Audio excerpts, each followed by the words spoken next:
Assalamualaikum warahmatullahi wabarakatuh. Perkenalkan, nama saya Oktaviani Ayulandari, mahasiswa BK semester 6. Pada kesempatan kali ini, saya akan berbagi ilmu atau memberikan sedikit ilmu tentang sosiometri. Pada kesempatan kali ini yang akan dibahas itu adalah apa itu sosiometri, tujuan dari sosiometri, lalu manfaat dari sosiometri, dan cara mengerjakan atau mengisi sosiometri itu seperti apa, beserta apa saja yang ada di dalam lembar sosiometri. Yang pertama, apa sih sosiometri itu? Sosiometri adalah suatu metode pengumpulan data tentang pola atau struktur hubungan individu-individu di dalam suatu kelompok. Mula-mulanya sosiometri ini dikembangkan oleh Morena dan Jennings. Nah, metode sosiometri ini didasarkan pada pemikiran bahwa suatu kelompok itu terdiri dari struktur hubungan interpersonal yang kompleks. Hasil pengolahan dari sosiometri ini akan diperoleh gambar, pola hubungan, intensitas hubungan, dan posisi setiap orang di dalam kelompoknya. Selanjutnya, apa sih tujuan dari sosiometri ini? Ada beberapa tujuan dari sosiometri. Yang pertama adalah untuk mengetahui siswa mana yang memiliki permasalahan penyesuaian diri di dalam kelompoknya, yaitu di dalam kelasnya gitu ya. Lalu yang kedua, membantu meningkatkan partisipasi sosial di antara murid-murid dengan penerimaan sosialnya. Yang ketiga, membantu meningkatkan pemahaman dan pengertian siswa terhadap masalah pergaulan yang sedang dialami individu tertentu. Lalu yang keempat, merencanakan program yang konstruktif untuk membuat iklim sosial yang lebih baik, dan yang pastinya untuk mengatasi permasalahan yang sedang dialami oleh individu tertentu atau kelompok kelas tertentu. Nah, itu dia beberapa tujuan dari sosiometri. Selanjutnya kita akan membahas manfaat dari sosiometri.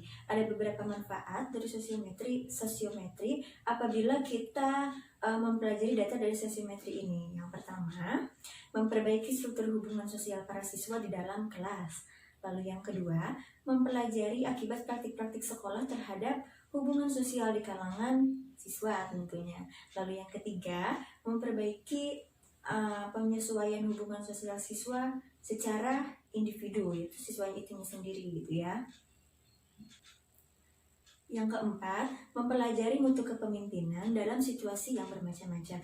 Dan yang kelima ini adalah hal yang penting juga, di mana kita akan dapat mengetahui atau dapat menemukan norma-norma pergaulan antar siswa yang diinginkan dalam suatu kelompok ataupun dalam kelas yang bersangkutan.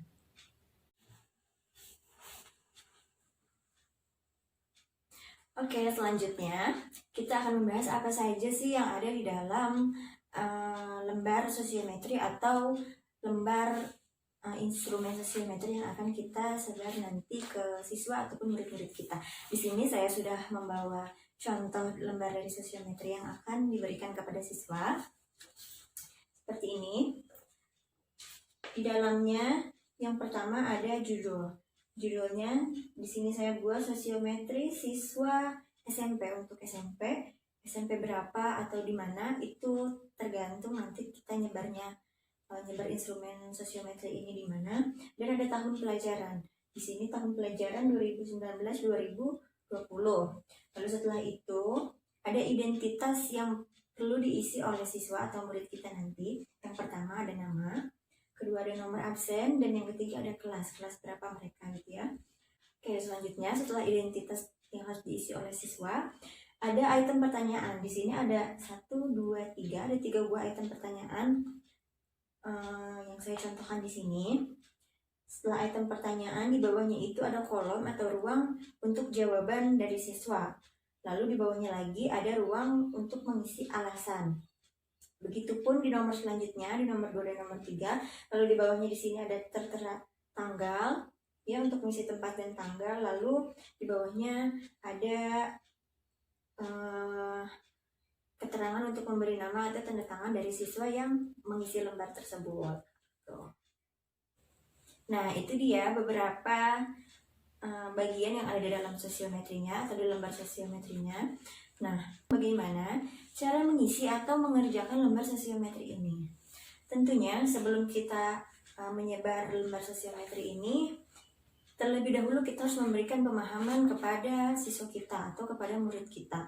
Pertama, kita harus menjelaskan sosiometri itu apa, tujuannya untuk apa gitu. Setelah siswa atau murid kita mengerti, dilanjut dengan kita memberitahu cara mengerjakannya seperti apa. Seperti tadi, kita jelaskan kembali kepada siswa atau murid kita di sini apa saja yang harus diisi dan apa saja yang harus dipilih gitu. Kita bisa bacakan dari awal, kita beritahu ini judul, lalu yang harus diisi adalah identitas data diri. Yang pertama ada nama, lalu nomor absen, lalu ada kelas gitu ya. Oke, setelah kita memberitahu identitas yang harus diisi tadi, lalu selanjutnya kepada pertanyaannya. Di sini ada 3 buah pertanyaan, di mana semuanya harus diisi oleh siswa gitu. Contohnya yang pertama adalah teman yang dipilih untuk menjadi ketua kelas gitu. Nah, kita memberitahu siswa bahwa mereka harus memilih salah satu dari teman mereka yang ingin atau yang dipilih menjadi ketua kelas. Bisa ditulis di ruang untuk menjawab ini, lalu disertakan dengan alasannya. Misalnya A memilih B untuk menjadi ketua kelas. Alasannya mengapa? Mengapa A memilih B untuk menjadi ketua kelas? Lalu yang kedua, teman yang dipilih untuk mengerjakan pekerjaan rumah bersama. Ini pun dipilih temannya, dipilih salah satu temannya saja. Lalu alasannya mengapa? Begitupun dengan nomor 3. Dan nomor 3 ini ada teman yang tidak disukai gitu. Jadi siswa harus memilih satu teman yang tidak disukai, ditulis di ruang jawaban ini, di kolom jawaban ini beserta alasannya mengapa. Lalu siswa kita beritahu untuk menulis tanggal mengisi instrumen sosiometri ini, dan yang terakhir adalah tanda tangan mereka dan nama mereka gitu. Setelah itu baru kita bagikan instrumennya kepada siswa. Kita pun harus memberitahu bahwa lembar sosiometri ini sifatnya akan dirahasiakan. Begitu kepada siswa-siswa kita, kepada murid-murid kita, kita harus memberitahu juga, kerjakanlah lembar sosiometri ini sendiri-sendiri. Tidak perlu bekerja sama dengan teman di sampingnya ataupun teman sekelasnya. Isi sesuai dengan keinginan hati sendiri gitu.